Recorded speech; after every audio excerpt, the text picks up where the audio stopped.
Hello everyone, welcome to Group 8's presentation.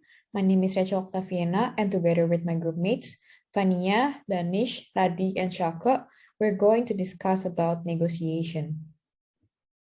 So our agenda for today is discussing about these 4 topics. The first one is insisting on using objective criteria. The second one is what if they are more powerful? The third one is what if they won't play? And the fourth one is what if they use dirty tricks? And the first one is going to be presented by my group mates, VANIA. Next, let's move on to the first chapter, which is insist on using objective criteria. So, you might ask, why should we use objective criteria? It's because however much we understand the other side, we'll always face the reality that our interest and the other party's interest clashes. So usually when negotiating, we use what is called a positional bargaining. That is, talking about what we are willing and unwilling to accept. However, sometimes it becomes a contest of who's the most stubborn or who's the most generous to get the deal. If negotiating on the basis of will is hard, the solution is to negotiate on the basis of objective criteria. So next, let's talk about the case of using objective criteria. So suppose your contractor is proposing a plan for you to build a 0.6 meter deep foundation for your home, but you believe that 1.5 meter is closer to what usual foundation depths are.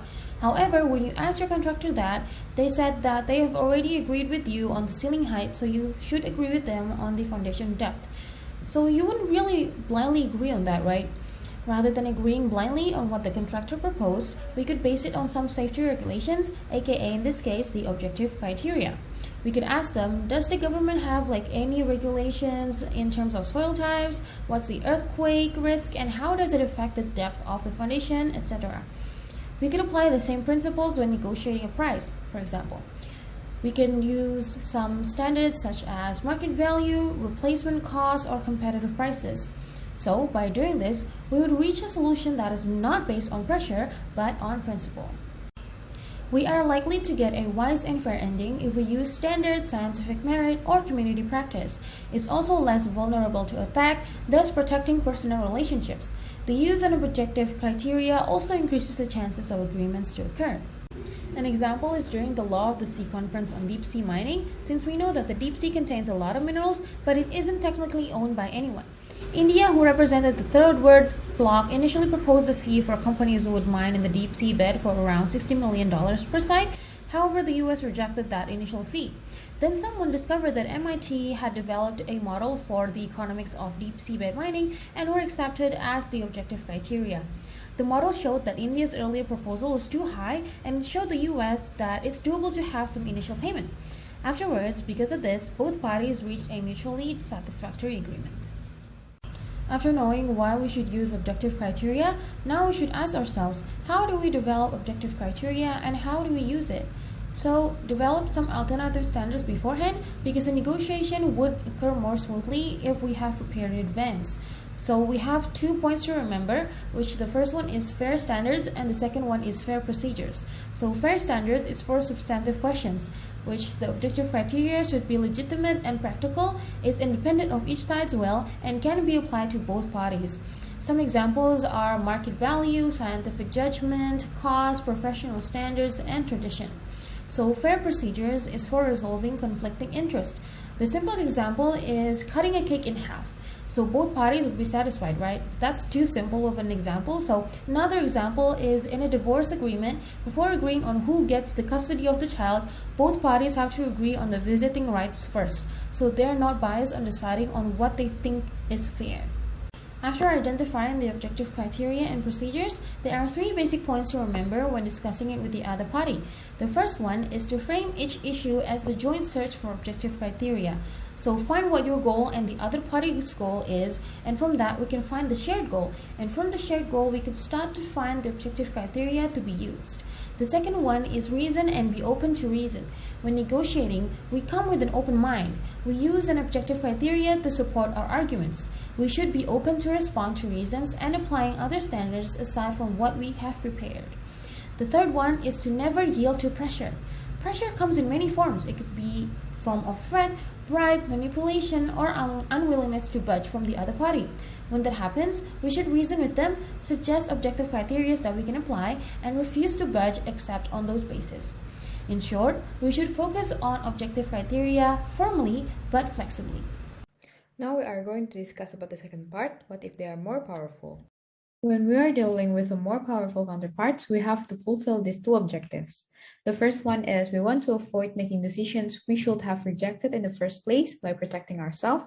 And the second one is we want to make a good agreement by making the most of our assets. For the first objective, we might want to protect ourselves by setting a bottom line.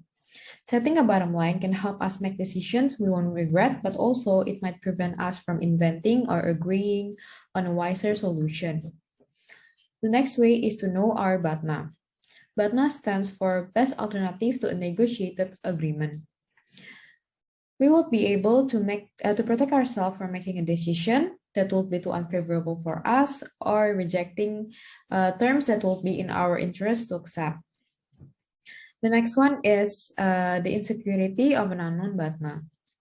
In order for us to discover another alternative, we might have to hesitate on our BATNA because then we will be able to develop another alternative. And the last one is to formulate a wire. Formulating a wire can provide us with some margin in reserve, so we still have some room to move in negotiation.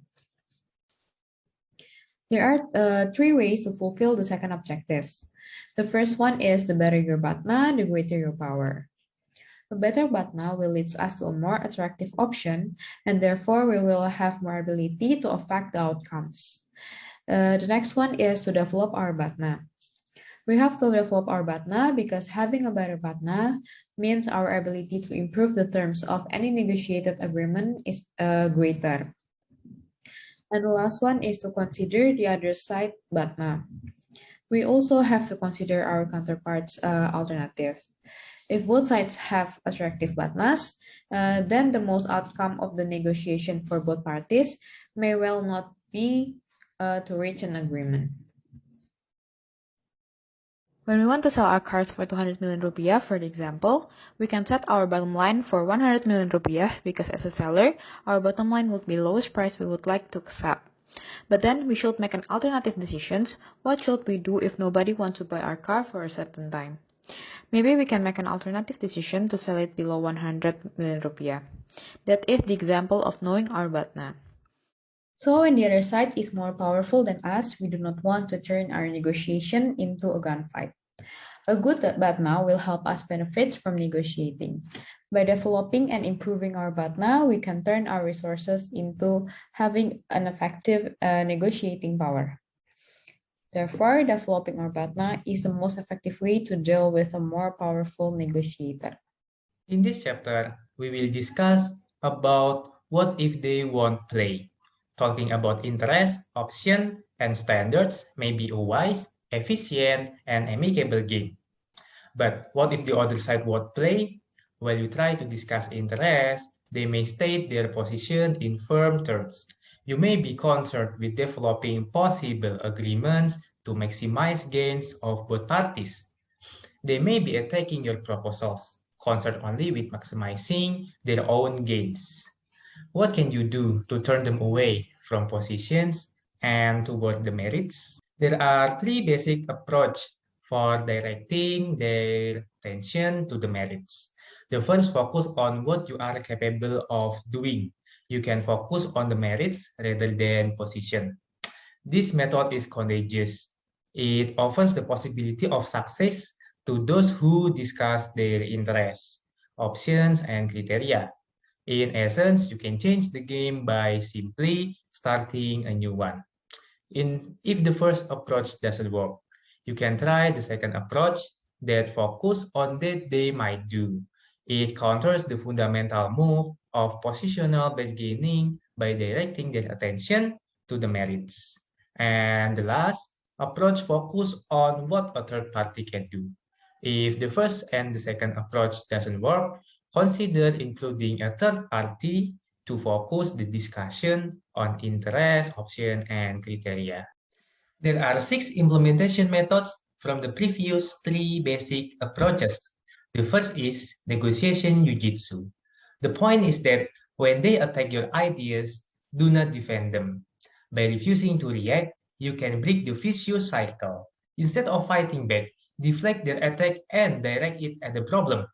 As in the Oriental martial arts of Jiu-Jitsu, we use our skills not to attack directly, but to step aside and turn their strength to our advantage. The second, do not attack their position, but look behind it. When the opposing party presents their position, neither reject nor accept it. Look for the motivation behind it, the principle that it reflects, and ways to improve the ideas. And then the third, do not defend your ideas, but invite criticism and advice. Instead of asking them to accept or reject an idea, ask them what is wrong with it. Rework our ideas in light of what you learn from them, and you will transform criticism into an essential component to reach agreement. Next, recast an attack on you as an attack on the problem. When the other side attacks you personally, resist the temptation to defend yourself. Listen to them, show you understand what they are saying, and when they have finished, recast their attack on you as an attack on the problem. The fifth, ask question and pause. Question allow the other side to get their points across and let you understand them. They pose challenges and can be used to lead the other side to confront the problem. Also, question offer them no target to attack our ideas. On the other side, silence is one of your powerful weapons. People are often uncomfortable with silence, especially if they have doubt about the validity in what they have said. And then the last, consider the one-text procedure. If you are unable to change the process to one of seeking a solution on the merits, perhaps a mediator can. A mediator can more easily separate people with the problem and direct the discussion into the interests and the options. With the one-text procedure, a mediator makes clear that he is not asking either party to give up a positions. Rather, a mediator is exploring the possibility that he might be able to make a recommendation for both parties. Getting them to play. In this section, we're going to discuss about the case of Jones and Frank. It's about negotiation between a landlord and a tenant. This case should give us a feel for how we might deal with a party that is reluctant to engage in principled negotiation. It illustrates what it means to change the game by starting a new one. So, this is the case between Frank and Jones Realty. You can pause the video first if you want to read it, but in short, the story tells about Frank and his friend Paul being overcharged by their landlord. So, they want a refund of some of the money that they were being overcharged with. At first, the landlord was being defensive, but after some negotiation, at the end, the landlord agrees to pay them back their money. Throughout the negotiation, Frank used the method of principled negotiation. Presented below is a list of stock phrases that was used during the exchange. Each exchange is headed by a stock phrase that a principled negotiator might use in any similar situation. In this presentation, I'm going to explain about 3 of them. The first phrase, please correct me if I'm wrong. The essence of principled negotiation lies in remaining open to persuasion by objective facts and principles. By cautiously treating the objective facts as possibly as inaccurate and asking our counterpart to correct them, we establish a dialogue based on reasons. The second phrase, let me get back to you. A good negotiator rarely makes an important decision on the spot. The psychological pressure is to be nice and give in is too great. A lot of time and distance help separate the people from the problem. Phrase 3. It's been a pleasure dealing with you. Ending the negotiation on a final conciliatory note toward the opposite party is good because they successfully dealt with the problem independently of the relationship. Neither party feels cheated or angry. This is also good because it creates a working relationship between the two parties. On to the last chapter. What if they use dirty tricks? When negotiating, our counterparts can use dirty tactics to take advantage of you. And now let's take a look at what those are and how to respond to them.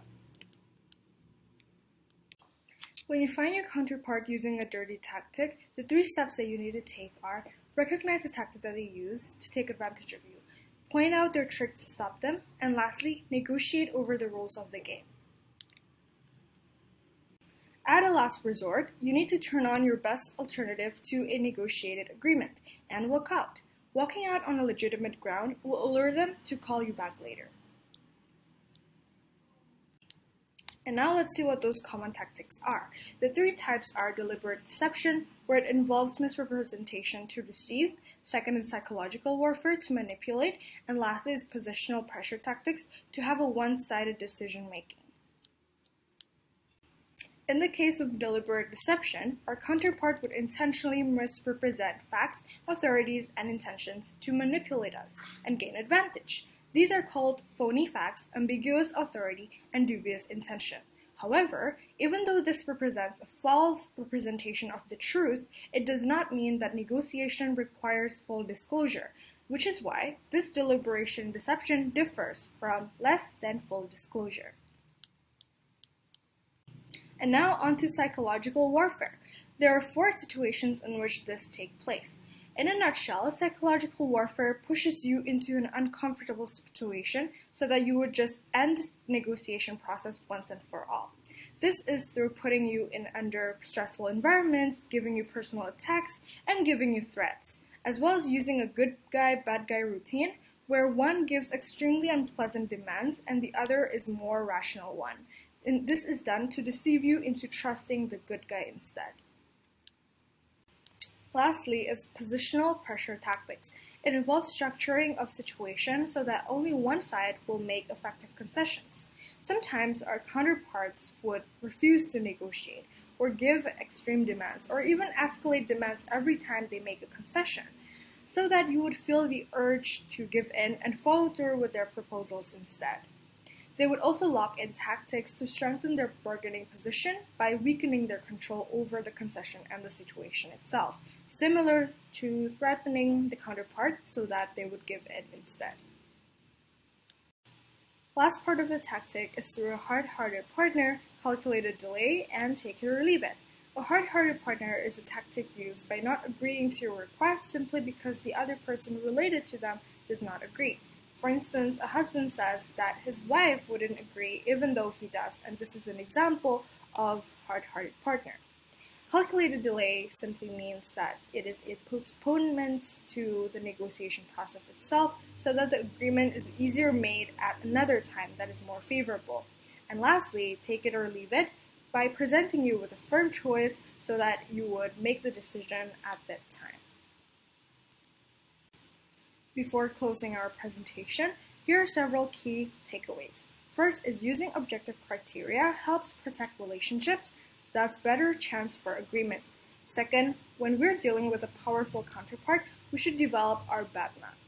Third, when negotiation with people that won't play, we need to listen to their arguments instead and rework our ideas based on their arguments to find the best solution.